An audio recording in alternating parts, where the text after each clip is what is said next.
अस्सलाम वालेकुम नाज़रीन, CNN पाकिस्तान की फोरम से नसीर बुखारी आपकी खिदमत में हाजिर है। नाज़रीन, इंतहाई अहम इंटरव्यू आज हम करने जा रहे हैं।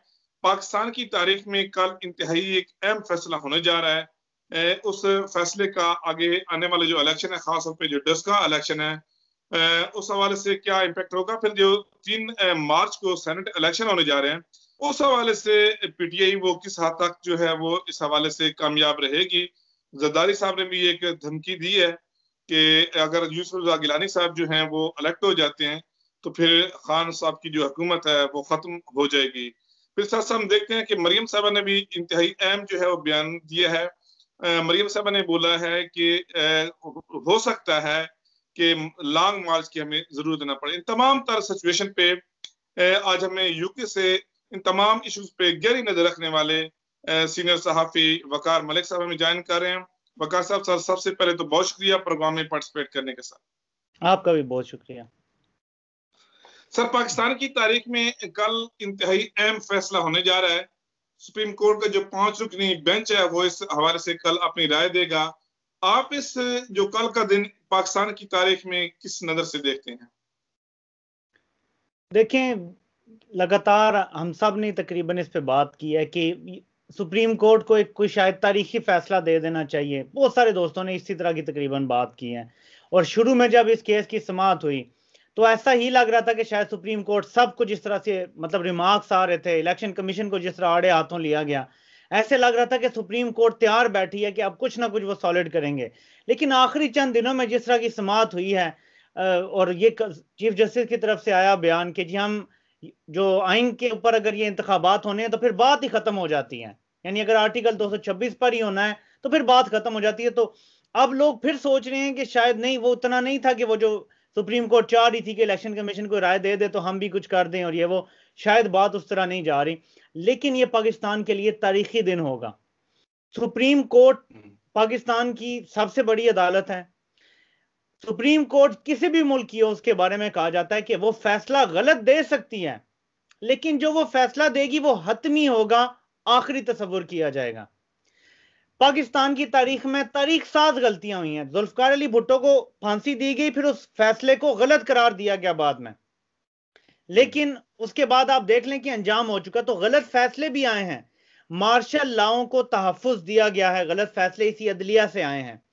तो एक ऐसा फैसला जो इस्लाम कहता है कि रिश्वत लेने वाला और देने वाला दोनों जहन्नुमी हैं, ठीक है जी, आप वोट बेचने वाला और खरीदने वाला उसी तरफ जाते हैं।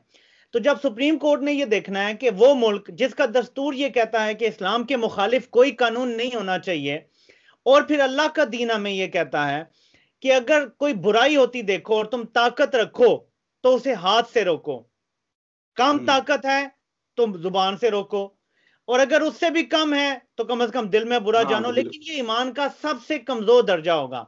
अब सुप्रीम कोर्ट से ज्यादा ताकतवर आर्मी चीफ भी नहीं है। जब सुप्रीम कोर्ट फैसला कर लेती है तो जनरल बाजवा की एक्सटेंशन भी रुक जाती है और सब ला हाजिर करते हैं उनके सामने, ठीक है जी, ये सामने सब हमने देखा है पिछले 1.5-2 साल के अंदर। इसका मतलब है कि एक बड़ी बुराई है। आइन में चलें 226 में कुछ और लिखा है, 218(3) में कुछ और लिखा हुआ है, और ये सारा कुछ हमें पता है। लेकिन सुप्रीम कोर्ट को वो ताकत मिली हुई है कि वो चाहें तो ये बुराई खत्म कर सकते हैं। तो ये कल का दिन डिफाइन करेगा कि क्या सुप्रीम कोर्ट अल्लाह के दीन से रहनुमाई लेके फैसला करेगी या इंसानों के बनाए हुए आइन की आड़ में एक बुराई को चलते रहने देगी।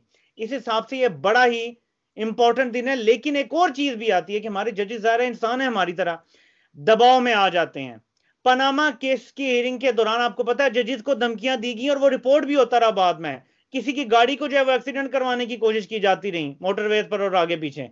जजेस भी इंसान है हमारी तरह, और इनके अगर सिसिलियन माफिया और गॉड फादर डिफरेंट टाइम्स पे डिफरेंट मौके पे केसेस के दौरान अगर कहा गया है तो डर भी है कि 11 जमातें एक तरफ हैं, और अगर हमने कोई ऐसा फैसला दे दिया जिससे उन्हें लगता है कि उन्हें नुकसान होगा, तो कल को जब हम रिटायर होंगे और ये लोग हुकूमत में होंगे तो ये हमारा क्या करेंगे। ये सब चीजें वहां पे मौजूद हैं। तो इन सब को जब आप देखते हैं तो कल एक अहम तरीन दिन है पाकिस्तान की तारीख का। यहां डिफाइनिंग मोमेंट में हमें पता चलेगा कि पाकिस्तान ने आगे बढ़ना है या पाकिस्तान 90 की दहाई की सियासत में वापस चला जाएगा। क्योंकि एक बार अगर यहां ना हो गई तो ये दोनों जमातें जब तक फिर मौजूद हैं ये दोबारा कभी नहीं होने देंगे, क्योंकि इस सिस्टम का इन्हें फायदा है। तो देखते हैं अब सुप्रीम कोर्ट किस साइड पे बैठती है। अच्छा सर, एक तरफ धांधली का शोर है, हम देखते हैं कि जैसे पाकिस्तान मर्ज वजूद में आया 31 मार्च 1951 में जो इंतखाबात हुए, जिसमें पाकिस्तान के पहले वजीर आजम लियाकत अली खान साहब ने, जिस तरह वजीर आला पंजाब उस वक्त थे इफ्तिखार महमूद साहब, उनको कोटा। उसके बाद एक लंबी फहरिस्त है 70 के इलेक्शन, फिर बाद में भी जो होते रहे हैं। बड़ा पाकिस्तान में धांधली के जो है वो शोर हमेशा वो इसी हवाले से उठता रहा। पाकिस्तान 2 लाख भी हो गया। जो 10 का इलेक्शन है, फिर साथ आप देखते हैं कि जरदारी साहब की जो धमकी है, आप जो पाकिस्तानी सियासत को क्या देख रहे हैं, क्या बदलता, और खासतौर पे जो खान साहब की हुकूमत है उसके लिए क्या ये जो सेनेट इलेक्शन है, फिर बाद में जो 10 का इलेक्शन होना है, कोई परेशानी का बहस बन सकता है? देखिए, पाकिस्तान की सियासत यही सब कुछ, और अफसोस से ये कहना पड़ता है कि कोई भी हुकूमत हो वो 5 साल यही सोचती रहती है कि हम अब गए कि अब गए, और ये बिल्कुल जेन्युइन चीज है, और ये चलते रहे हैं पाकिस्तान के मसले। और इसका अभी भी ये जो यूसुफ रजा गिलानी है, ये कोई एक सीट इतनी अहमियत नहीं रखती। सेनेट के इलेक्शन में एक सीट की अहमियत नहीं थी। पहले दिन जब ये ऐलान हुआ था तो मैंने उसी वक्त एक वीडियो की थी, और उसमें मैंने कहा था कि ये सिर्फ पानी की गहराई नापने के लिए यूसुफ रजा गिलानी को लाया गया है कि कितने लोग इसको वोट दे देंगे। नो कॉन्फिडेंस वोट के लिए 172 वोट चाहिए। सिंपल हिसाब है, बच्चा बच्चा आप पाकिस्तान का जानता है, ये इतना डिस्कस हो चुका है कि जब ये वोट ऑफ नो कॉन्फिडेंस लाएंगे, अदम एतमाद की तारीख, तो अपोजिशन को 172 वोट चाहिए होंगे अदम एतमाद की तारीख को कामयाब करने के लिए। यूसुफ रजा गिलानी को जो वोट पड़ेगा वो बता देगा वाजे तौर पे कि इतने वोट आपको मिल सकते हैं। और इसीलिए आज की जो मीटिंग हुई है, जिसमें ये इन्होंने बाहर आके मीडिया टॉक भी किया है, बिलावल जरदारी, ये भी रिपोर्ट हो रहा है कि मौलाना फजलुर रहमान को ये कायल करने में कामयाब हो गए हैं कि सेनेट इलेक्शन के बाद और लॉन्ग मार्च से पहले हम तरीके अदम एतमाद पेश करेंगे। तो सेनेट इलेक्शन ये सब तय करेंगे कि क्या तरीके अदम एतमाद पेश होगी या नहीं पेश होगी। ये फैसला होगा आपके 3 तारीख के बाद। तो ये सारा तो इस तरफ है। और जहां तक डस्का के इलेक्शन का आपने सवाल किया है, डस्का के इलेक्शन में इलेक्शन कमीशन का फैसले का कुछ पार्ट मुझे बहुत पसंद है और कुछ पार्ट पे मुझे एतराज है। वो पार्ट मुझे बहुत अच्छा लगा जहां पे सरकारी जो हैं या ब्यूरोक्रेट्स हैं, जहां उनको जिम्मेदार ठहराया गया और कहा गया कि इनको मुअत्तल करो, और जो प्रिजाइडिंग ऑफिसर थे उनकी अगर तहकीकात हों, उन्हें जेलों में डाला जाए और पूछा जाए कि वो किसके कहने पे गायब हुए थे या किसने उन्हें गायब किया था। यहां तक मैं फैसले से पूरी तरह इत्तेफाक करता हूं। लेकिन जो उनका पार्ट है कि जी पूरे इलेक्शन दोबारा हों, हमने खुद इलेक्शन देखे हैं। मेरे वालिद साहब के इलेक्शन में प्रिजाइडिंग ऑफिसर रह चुके हैं। पाकिस्तान में हार्डली ऐसा कोई इलेक्शन होता है, आम शहरों में भी, जब फायरिंग नहीं होती, जब लड़ाई झगड़ा नहीं होता, मार कुटाई नहीं होती। हमने खुद देखा अपनी आंखों से, लड़ाई झगड़ा मार कुटाई। अब पाकिस्तान के इलेक्शन की अगर आप हिस्ट्री देखें, किसी जगह अगर एक पार्टी को लगेगा कि हम इलेक्शन हार रहे हैं, उन्होंने फायरिंग करनी है, 2-4 लड़ाइयां करवानी है, और वो जी देखें आप डस्का के इलेक्शन में क्या फैसला आया था, लेके आ जाएंगे इलेक्शन कमीशन पिटीशन और फिर जी रिजल्ट रुक जाएगा और कैंसिल हो जाएगा। ये कहीं रुकेगा नहीं, क्योंकि पाकिस्तान में सियासत जो है वो ईमानदारी पर नहीं होती कि आज ये फैसला हो जाएगा कल सारे ईमानदार हो जाएंगे। कौन नहीं जानता कि सिंध के अंदर पीपल्स पार्टी कैसे इलेक्शन लड़ती है। कौन नहीं जानता कि पंजाब में छंगा मांगा की जिसने सियासत शुरू की थी वो किस तरह से यहां सियासत करना चाहते हैं। और तहरीक इंसाफ के अंदर भी जो इलेक्टेबल्स हैं, जहां जहां उन्हें मौका मिलेगा, कौन नहीं जानता कि वो भी पूरा इस तरह की कार्रवाई डालने की कोशिश करेंगे। तो पाकिस्तान में फिर कभी भी इलेक्शन नहीं हो सकेगा इस तरह से।